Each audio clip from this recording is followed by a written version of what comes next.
Startup Podcast PH is co-produced by Sprout Solutions, Aperon, and Aim High. Check out our partners in the description. Erica Lu is founder at Producto PH. Producto PH is a multi-vendor platform for Filipino ingenious entrepreneurs. More than just a retail concept, its mere objective is to entice Filipinos to support and patronize local homegrown products by showcasing the vendors through events. Producto is also part of the Idea or Incubation, Development, and Entrepreneurial Assistance for Creatives program co-implemented by the Department of Trade and Industry and Launch Garage this 2024. Hello, Erica. Welcome sa Startup Podcast PH. Kamusta? Good morning. Thank you. I'm glad to be here. Thank you for having me. Ayun, very interesting si Producto PH, and actually it's so nice, no? It's supporting Filipino local entrepreneurs. Actually medyo yan din ang advocacy ni Startup Podcast PH, also although for Filipino startup founders. But ayun, wag na natin patagalin pa, Erica, So ano nga ba ang Producto PH? So Producto PH is a multi-vendor platform wherein we showcase Filipino ingenious entrepreneurs through events. So what we do is we filter and curate yung mga negosyante from different parts of the Philippines. But right now, we're ang pinaka community namin that is now up to 1,000 is filled with food entrepreneurs, so from coffee, different beverages, meron alcohol. Now, would you believe we have funny wine, we have dragon wine, calamansi wine, and then also for coffee, we also have foods, so from condiments, and through fashion and wearable pieces. Also home pieces and furniture. Oh, wow. Actually, this is super nice, na parang you support them and you let more Filipinos, more people know about the products that they're doing and about the business that they're doing, Ang dami kong questions, I want to ask later kung saan nanggagaling itong puso or yung parang advocacy mo to help our mga kababayang entrepreneurs, And also, I'm also curious on how exactly you help them, especially sabi dito, through events, Pero puntahan muna natin yung parang pinaka-challenge really for them that you're trying to solve. So ano nga ba yung hardships and difficulties ng maybe ng Filipino entrepreneurs, and why do they need, or actually why, kumbaga ano yung value that Producto PH gives for them? So since 2019, before it really became Producto, marami kaming mga nakakausap na negosyante na from the small, the micro to big scale. Ang main problem nila is visibility and accessibility of the market. So kahit na marami na tayong pwedeng pagbentahan at may chance na makilala, ang pinaka number one na problem is hindi nila alam kung saan talaga sila mag-grow. Number one yun. Pangalawa, natatabunan na sila ng yung pag-patronize natin ng non-Filipino brand. Number one yun kasi, di ba, all of us are kind of guilty kasi syempre na-excite tayo sa bago or sa trend na hindi natin napapansin na nakakalimutan natin kilalanin sa paligid natin. So, and then pangatlo is yung identity. So from visibility, accessibility, and also identity. So parang they know kung sino ba talaga yung sila at sino ba yung market. Oh, yung third so basically identity, maybe also help them in brand identity and kumbaga malagay yung sarili nila, yung position nila into the market. But yung actually I have a comment dun sa dun sa marketing and accessibility, visibility and accessibility that you said. Kasi actually when you come to think of it, kaya ang unfair din for the small businesses kasi kaya sila nalulugi kasi lugi rin sila sa marketing budget. Kasi come to think of it, if merong malaking company na parang kakompetensya nila, for example, let's say chocolate or wine, and then meron ng parang very known big company na chocolate or na wine, and for example, they have marketing and advertising budget, mas makikita ito ng mga tao, and syempre, since kumbaga sila na yung mas known, mas tatangkilikin sila. Although factor nga yung parang mas gusto natin yung international brands. Although for me, mas malaking factor yung yung kakulangan and yung kalugian sa sa advertisement budget. For example, you'll easily see these brands in TV commercials, in YouTube ads, in Facebook ads, ano. So yun yung parang napupuntang brand name. So sila yung nagiging go-to sa mga Correct. Oo. sa utak ng mga Pilipino. Ngayon nalulugi yung mga emerging pa lang or yung mga bago pa lang na bago pa nga lang yung brand and wala pang budget, wala pang pera masyado to do that, ano. So ayun, so maganda rin na isipan nga ng bagong avenue or platform for this emerging or for these new small brands to para mas mapakilala sa market, ano. So let's talk more about that, ano. So how exactly is Produkto PH working as a platform to help give visibility and accessibility sa mga brands na ito? Okay, so we are in partnership with different venue partners and community partners. So what we do first is we have internal community. So when you say internal community, meron na kaming nabuo na online avenue for produkto partners, and also inviting more to be part of it. And then kapag we formulate a concept. Right now, ang concept namin na i-release is komunidad. So we're focusing now on hyper-local, community-based events. But previously, what we did is continuous kami, or organic marketing talaga siya. Which I think it it worked for us kasi hindi kami nag-focus sa, alam mo yung mga uh, yung mga basic and mga malalaki talagang advertising campaigns. So what we did is we just focused on our own resources as well, since startup din kami. And then it really went high to the point na nagkaroon kami ng series of Ayala like mga mall events. So sunod-sunod yun. We guess ang peak namin was 2022. So since nag-start yun, nag-gain kami ng um, more of a word of mouth advertising and marketing na hanggang ngayon, even if naka-hiatus kami, kilala pa rin kami kasi parang naka-build na kami ng trust. So from the online presence to making sure na okay yung community support, and then we showcase all Filipino entrepreneurs based on yung stories nila and yung kwento nila behind them making the business, and making sure na mapakilala namin sila sa audience. Tapos through online, and then dun na sa offline events, carefully curated kung saan namin sila ipi-place, kung saan yung position nila and venue. Tapos siguro mga nasa 60 to 70% nagso-sold out.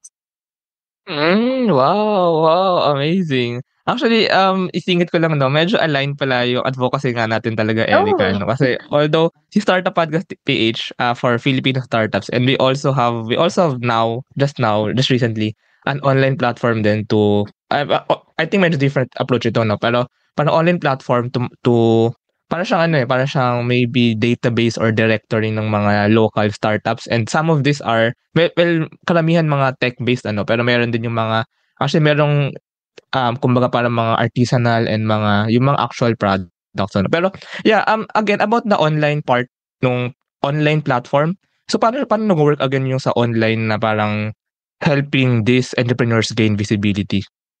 okay. So the idea is to establish this website, which is under construction right now. But previously kasi, ang nangyari nung pandemic, from events, nag-pivot kami to online marketplace. But since now that we're out, na-realize namin na ang strength talaga namin is events.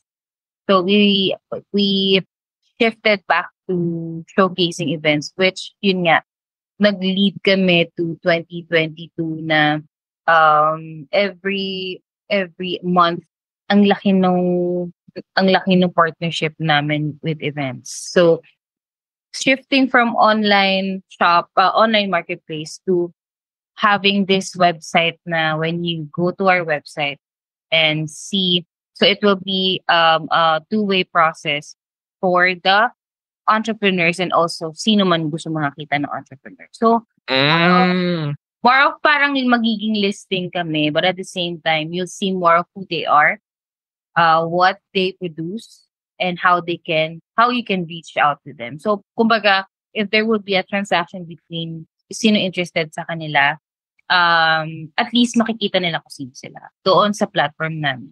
But at the same time, we also have an internal online community wherein they can see and have access of all of our events and how we can help them because we're also going to provide digital marketing services in 2025. Mm. So more of also branding, product development. So we are going to have a mini team lang na ito'y expert in these fields to help them. Kasi Mm. ang laki ng lumalaki kasi talaga yung growth ng um aspiring entrepreneurs, especially yung mga pag-graduate and graduate. Parang nakikita Actually nila true. yung beauty and meron silang entrepreneurial spirit. So parang nakakita sila ng glimmer of hope na maybe I can do it. May ganun. Yeah, actually ito nga rin talaga, ito same na same talaga tayo kasi in Startup Podcast PH, I also want to inspire more entrepreneurs para hindi lang tayo kumbaga employment based. I mean it's okay naman of course, medyo stable yung income parang merong ganong good angle naman talaga ang employment, pero parang in the larger perspective for me, I think better rin talaga for the country din na meron mas marami tayong entrepreneurs para hindi nga tayo import ng import. We actually produce our own products. Just to be clear kay Produkto PH, ang ganda actually ng pangalan, Produkto. Ano yung klase ng mga products that you put or that you help? So may dalawa, may online platform and meron din yung events mismo. I'll ask more about that later, pero just to ilatag muna natin. Anong klaseng products yung pwede nyong suportahan? And as of now nga, so you said merong mga wines, etc. So can we know a bit more samples ng mga products that you help? Okay. So, from raw to elusive products, meron kaming mga naging merchants na alam mo yung mga nilalagay sa bottle tapos sustainable siya. So as mga grains, meron kaming mga ganung products. May sumali pa nga sa amin na seeds. So sila yung nagpapack nun. As long as it's your product, it's the business that you do, and you're a Filipino entrepreneur. So meron din meals, sila yung nag-bake. We also had meron kami naging merchant na cacao wine. Pinaka nagustuhan ko yung calamansi wine, tsaka dragon fruit wine, and honey wine. Mead, meron din kaming local mead. Tapos, shoes. So, literally anything under the MSME category. Wala and these are pag produkto, when you say produkto, it's a tangible. So, kailangan meron tangible thing na ginagawa nila and binibenta nila. Tama ba yun?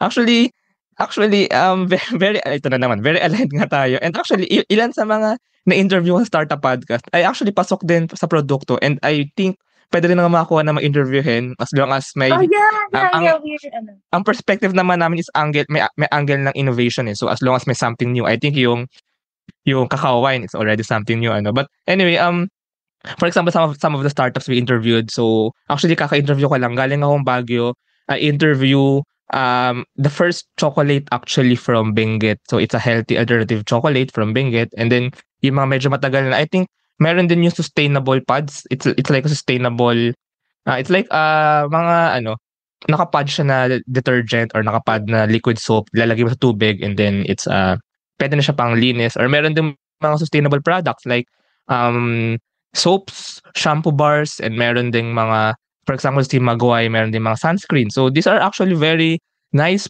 products na gawa ng Pilipino. Imbis nga na import tayo ng import or bili tayo ng bili ng international na sa ibang ekonomiya ang nasusuportahan, suportahan natin ang sariling atin.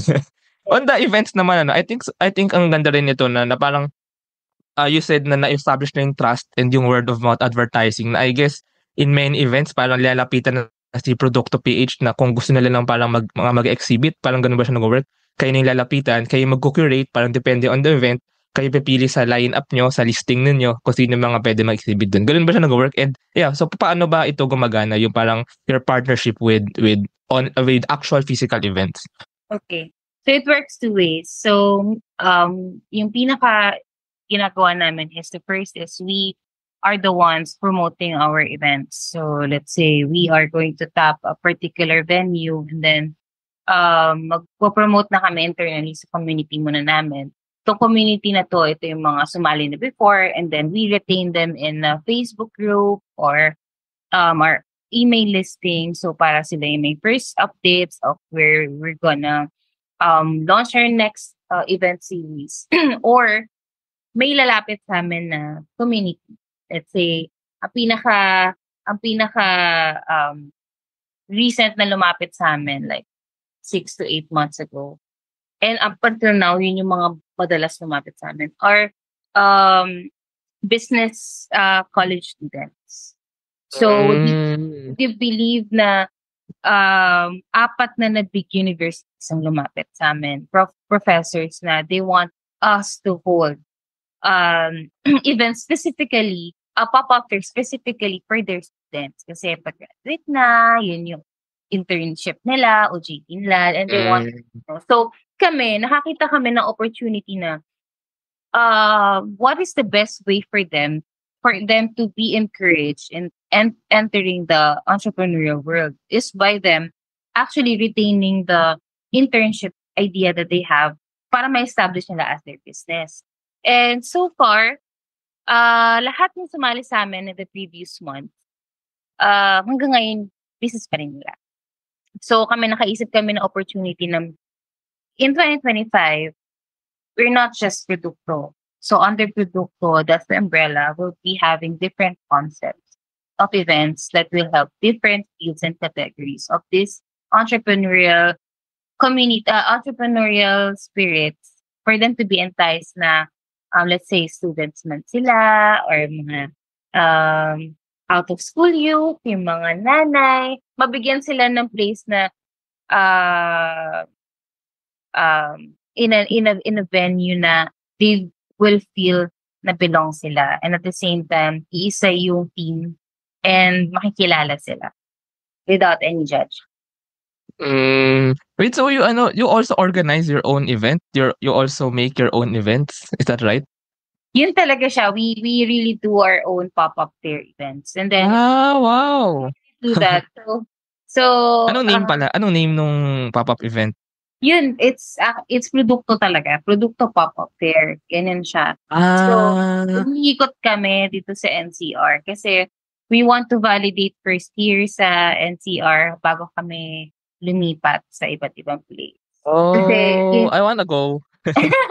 I will invite you guys. Pero right now, we are going to launch Comunidad. So, we're going to launch it at the end of this year kasi I went on hiatus para lang ma-figure out kung ano ba talaga yung magiging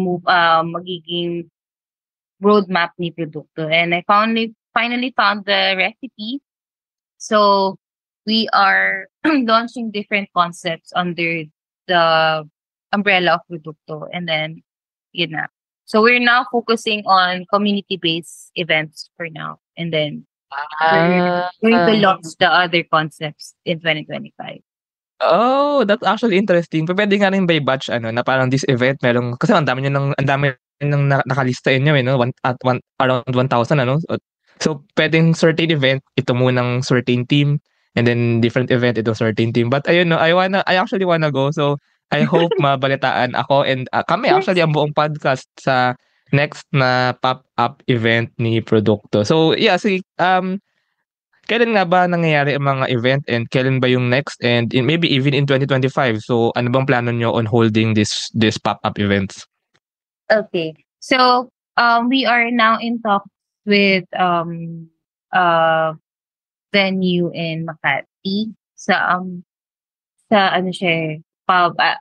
I-launch pa siya sa inyo soon. Pero right now, we're in talks with them and we want to hold a December event. It's in December, on December 7th to 8th.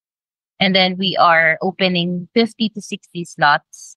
So for all types of um, products, so and businesses.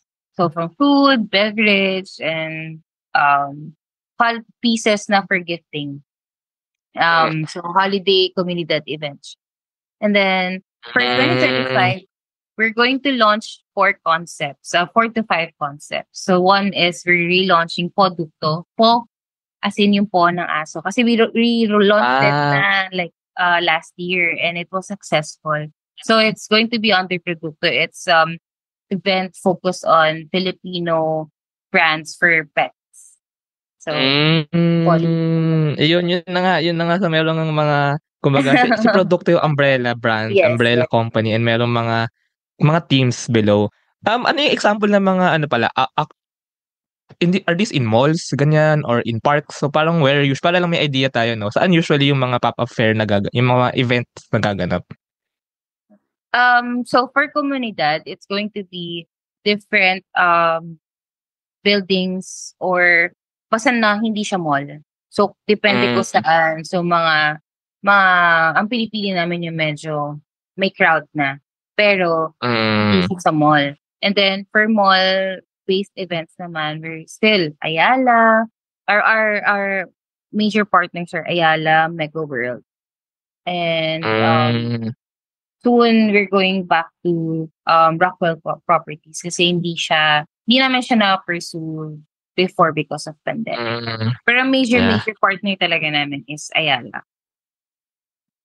Yeah, but actually this is nice kasi merong mga ibang malaking expo for usually sa mga SMX convention center, but these are actually very very big pero maganda rin na merong mga mas maliit, hindi naman maliit pero smaller than huge expos, and nangyayari siya maraming beses in a year kasi yung mga yun parang once a year lang so maganda rin parang merong regular na nangyayari in different places sa NCR para accessible nga talaga for many Filipinos and mas nagiging visible yung mga businesses.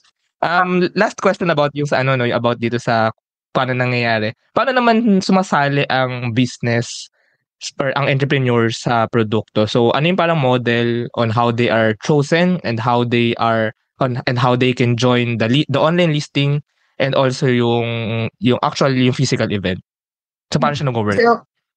So when we post the post, when we do the campaign, nag-post na kami na poster, meron kaming links na sinishare sa Facebook, sa Instagram, link in bio, since our website is still, it will be launched in 2025. What we do is we have, alam mo yung regular registration form lang, who they are, ano yung products nila, so we can see. Kasi hindi naman kami maarte sa exclusivity. Kasi nakikita naman namin na kahit pareho kayo ng type of product, iba naman yung nasi-share mo na actual product. And then, we make sure na hindi sila reseller. Number 1 yun. Kasi we want to put talaga the place dun sa mga gumagawa ng sarili nilang produkto, sarili ng branding. And then, titingnan namin commitment nila kung hanggang saan lang nila kaya. Let's say we ask them if they want to join the whole leg or just one event. And then, that's it. We send them the invite na after 24 to 48 hours. And then they receive the invite, they send us back the application kit, and yun na. And then they're there's an option that they can also be part of the actual community wherein doon kami nagsishare muna kasi talaga ng invites. Tapos nagsishare din kami ng stories minsan or also our services if they need services apart from the events. We also do branding, we also do digital marketing services, and also we which is now with startup we can also connect you with them kasi ang dami nila. So parang it's also a form of advertising on their end na ang laking bagay na mailabas nila yung sino sila and ano yung negosyo nila. Yeah. If I may ask pala, paano parang business model nito? Yung paano siya nag-ooperate? Rental. Yearly rental. Wala kaming commission. So we just ask them to pay upfront yung booth rentals. That's actually nice, So, So, We had so I'm not sure if nakwento ko to. I think nakwento ko to sa Launch Garage during our mentoring sessions. But napasubo kasi si Produkto before because of the overwhelming responses of our merchants in 2022. Kasi nga sunod-sunod kami na events. Ang lowest sale namin was 58,000. Lowest na yun. Ang wow. biggest in one day. Oo, ganun grabe yung naging response ng audience namin, especially in our pop-up fair in Newtown. So we had 50 merchants there, and then first day namin, ang pinaka-highest sales namin, I think that was 250,000 for accessories. And then, because of that, we were asked by the mall to have a pop-up shop inside the mall. So doon kami nagkaroon ng pain points na we're really for events for now. So, True. So nakita namin yung difference from the online, daan namin lahat from online marketplace to events and then to having shop. Pinaka-strength namin talaga is the events. Yeah. Nakita namin. Yeah, tsaka pag event parang mas may magic eh. Pag andiyan ka na lagi na store, parang medyo, hindi naman pero parang hindi mawawala. Pero parang magle-lessen yung magic na may pop-up event, pop-up exhibit, pop-up fair every now and then. Ang ganda na parang parang siyang caravan somehow na, ayun nga, magpa-pop up na lang siya bigla sa kusaang lugar and kung sino yung mga taong andun, or you can announce naman beforehand na you will open there and then andun yung mga tao and then they will view, they will browse. Parang mas may mas may meaning, mas may story kapag no. Tsaka yun nga, ulitin ko lang na ang ganda ng model na kasi maraming mga entrepreneurs for sure yung gusto sumama sa mga expo and big exhibits, pero you actually allow them to join exhibits, fairs na hindi man large scale, pero because of the of the reputation that you established, parang ang laki na rin ng matutulong sa kanila na visibility, na promotion when they join Produkto PH pop-up events. Is payroll processing taking too much of your time? Introducing Sprout Payroll Starter. For as low as 5,000 pesos per month, you get a team of experts to help you with your payroll and HR needs. We'll help compute and process payroll, handle all your government compliance requirements, and automate timekeeping. Leave the payroll to us so you can focus on growing your business. Enjoy peace of mind with Sprout Payroll Starter.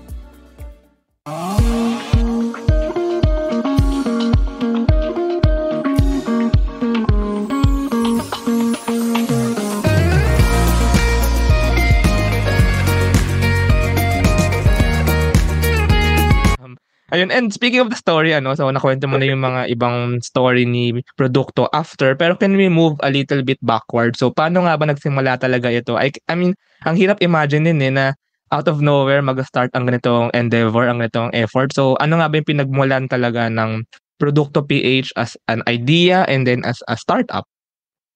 Okay, so it started with me being part of Manila Workshops pa. So, it's an event workshop business kami before.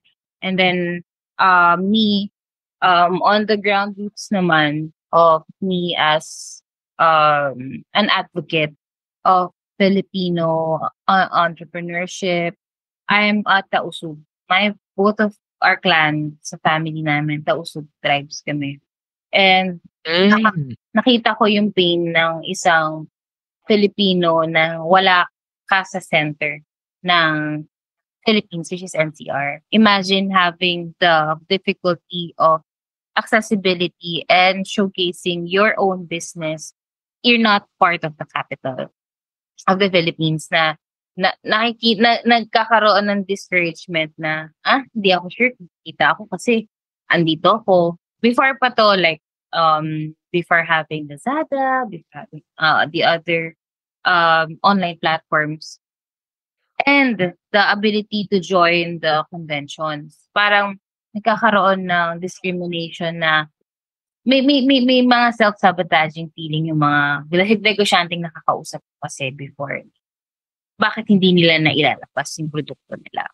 So, una-una yung accessibility, hindi nila kaya, hindi nila afford, nahihiya sila lumapit sa mga malalaking establishment. So, parang nakaisip ako ng way before, which is called Gawang Kamay. So, it was built by me and my ex-husband. So, nung time na yun, parang maraming pain points yung nakita namin na but we serve for handcrafters ng Philippines. So, lumaki din siya for a time hanggang sa nakakita kami ng parang restrictions na shucks handcrafters lang yung nasa-servicean natin. And then, we joined Spark Project by YCD. So, it's called Spark Project PH na i-kick off mo doon yung original idea mo. So doon, na-kick off namin na from Gawang Kamay, naging produkto siya. That was in 2019. So doon na nag-start na napalaki namin yung scale from handcrafted to Filipino made. So we're focusing on not just the Filipino made, but also the ingenuity of the product and how they were able to land their idea to the execution of their ingenious. So siya, medyo naghalo-halo siyang personal advocacy and also the help of the people around. Did you have parang work na related dito sa ganitong advocacy and business before this? And can we know pala about the team behind pa yung kumbaga yung nag-start ng something new na ito, tsaka yung operation. So yeah. Actually, funny. I studied hindi ito. Internship ko lang students. Internship ko lang. So, I really wanted to be a chef. So, HRM ako. And then, I had to stop early because maaga dumating yung baby ko. Tapos, napunta ako sa World of Event, which is Manila Workshop. Which is now they are the founder of Taksumo. So from Manila Workshop, si Ginger Arboleda. So siya yun. Yeah, I'm Arboleda. Siya yung naging mentor ko. And na-in love ako sa events talaga kasi it makes me think a lot and na-inspire ako na dun sa supplemental learning na ibibigay na. So I've been with Manila Workshops for at least 7 to 8 years. So since 2014, so on and off yun. So, more or less 6 years, ganyan. Tapos, yun yung naging spark ko into creating my own. Pero, doing pop-ups for the Filipino makers. And then, so before, we used to be 2. But now, I'm now the founder and I'm the sole head of operations, pati marketing. Medyo, medyo I'm wearing all the hats. But my sisters have been helping in my team. So, sila yung tumutulog. Kasi they also have their own jobs. And yung bunso namin, she's studying. So, if they can help, they help me. But basically, it's just me and my team.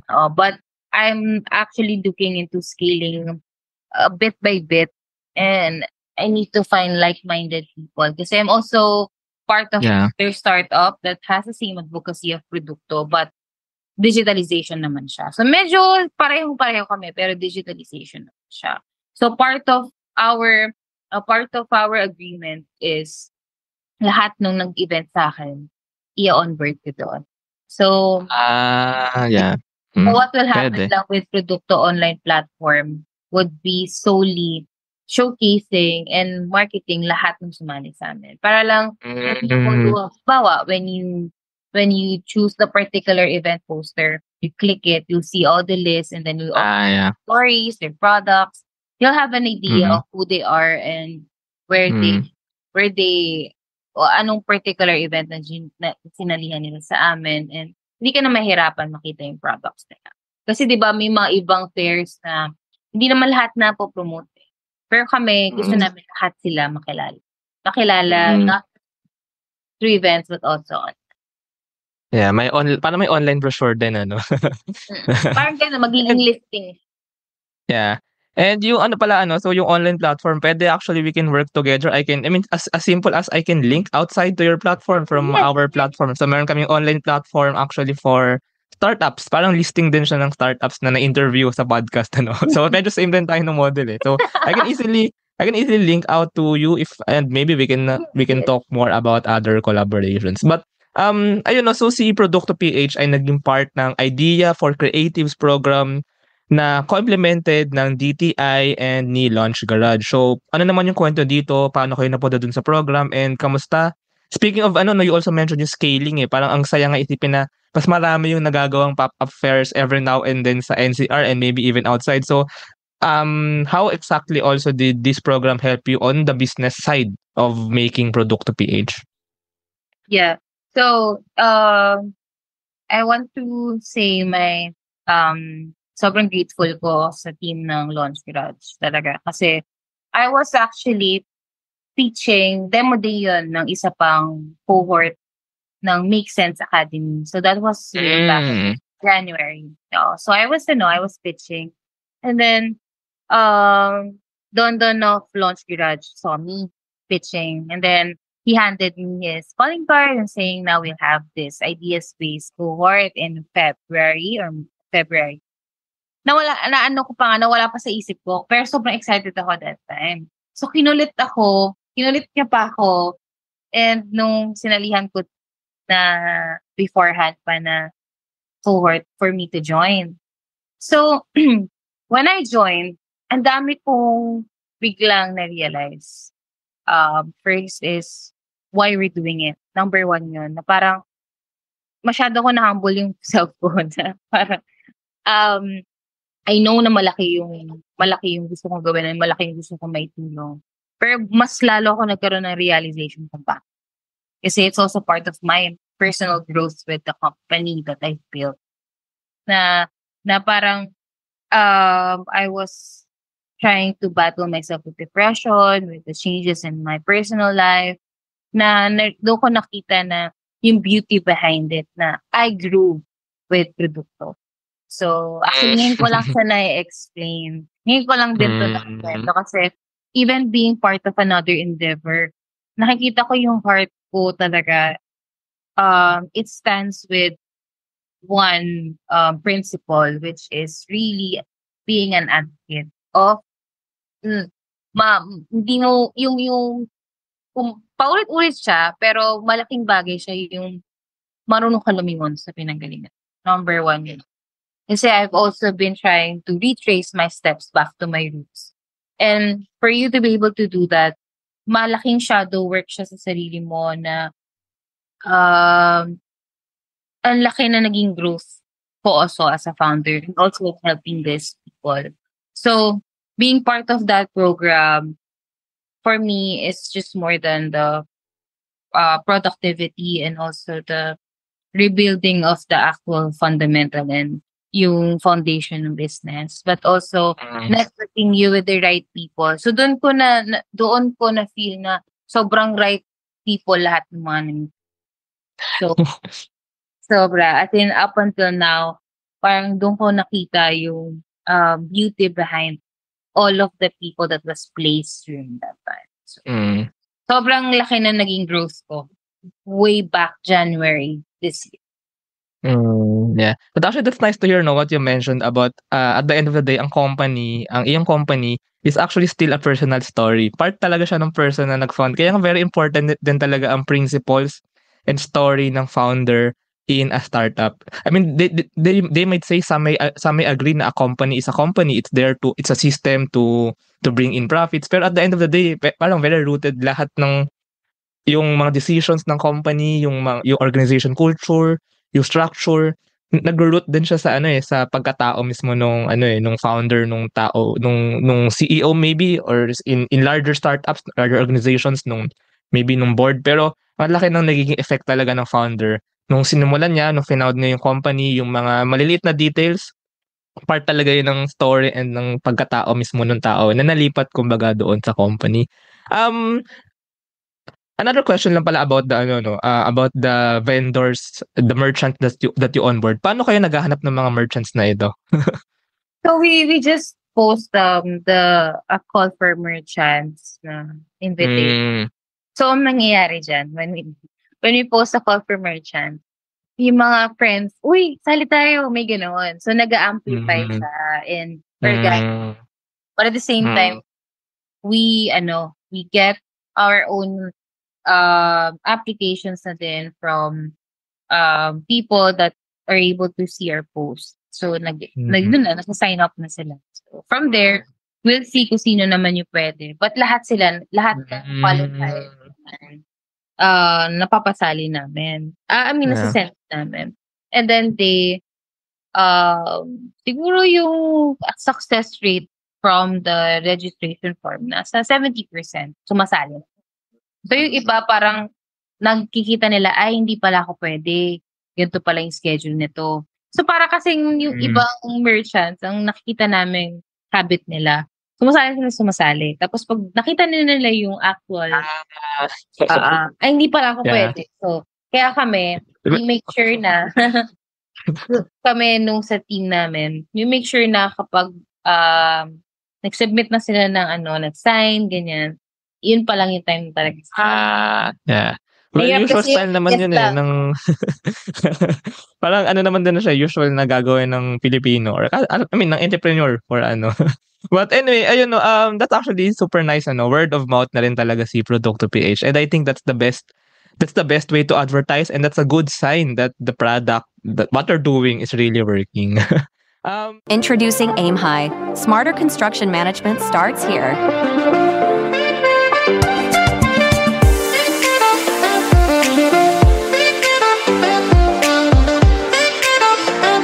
Monitor costs and progress with real-time insights. Plan ahead and adapt with streamlined scheduling tools. Make data-driven decisions to avoid costly delays. Increase efficiency and profit with Aim High. Final question, Erica. Ano nga bang vision ni Produkto PH? So, ano nga ba yung parang long-term plans, and how do you plan to go there? So ano yung what's in store for us in the future? So my long-term vision is to take the global stage talaga in terms of Filipino retail innovation. Could be not by Produkto, but I wanted to see, kasi to give you lang a win and a testimony. So this friend and this merchant turned into friend that we staged event somewhere in sa Podium. Nag-event kami in Podium December 2019. First time na sumali, it's a leather accessory scraps. So they started with doing leather accessories using leather scraps dun sa work nila before. So retaso. From that moment, Produkto became their way into being the successful designer that they are now. So award-winning na sila. So, from accessories, nagkabuo na siya ng furniture. From earrings, award-winning na sila kasi napadala sila sa Milan, sa Italy for studying. Kasi yung winning piece nila, nakabuo sila ng tama raw bag na design nila plus transformer shoe. So doon ako nagkaroon ng hope for Filipino retail innovation na ang laking bagay na kasi marami talaga magagaling sa atin. Yeah. So our long-term vision is to have an actual home for Filipino Mm. entrepreneurs na could be airports, could be malls, but I just want to have that. Mhm. I have a 10-year vision na I shared this with the launch grad team. And I said na I really want to have like an IKEA piece. Na I don't want to delve into details, but imagine having that specific place na Filipino entrepreneurs na nandun. Hindi sila yung resellers, but the actual sellers na will have a retail museum. Amazing. Nakaka-inspire naman yun. Actually, nakaka-inspire yung may natulungan talaga na brand na mag-grow and mag-export. Kumbaga magkaroon ng exportable product. Kasi yun naman talaga yun yung goal natin for our Filipino entrepreneurs and Filipino kumbaga yung gumagawa ng mga products na producers na parang maging world class talaga, maging first of all world class yung quality ng product and maging known world class yung product. And of course also to our fellow Filipinos. And ayun so maraming salamat Erica Thank for this you. conversation with you, and I really appreciate you sharing actually everything, I mean the story and all about Produkto PH. It's really super nice to hear about this, and kumbaga yung puso mo rin, the advocacy on helping our Filipino entrepreneurs. I think we're somehow aligned. We'll talk more after this recording. Yes. But if our listeners want to know more information about Produkto PH, maybe may merchant na nakikinig na gustong sumali. So how can they know more? Maybe you can lead them to the website or social media channels or your email. Yeah, for now, since we're going to have an official website launch soon, for now you can follow us on Instagram and Facebook, Ang Produkto. Ayun. So follow them on social media. And thank you so much, Erica. Thank you. Thank you.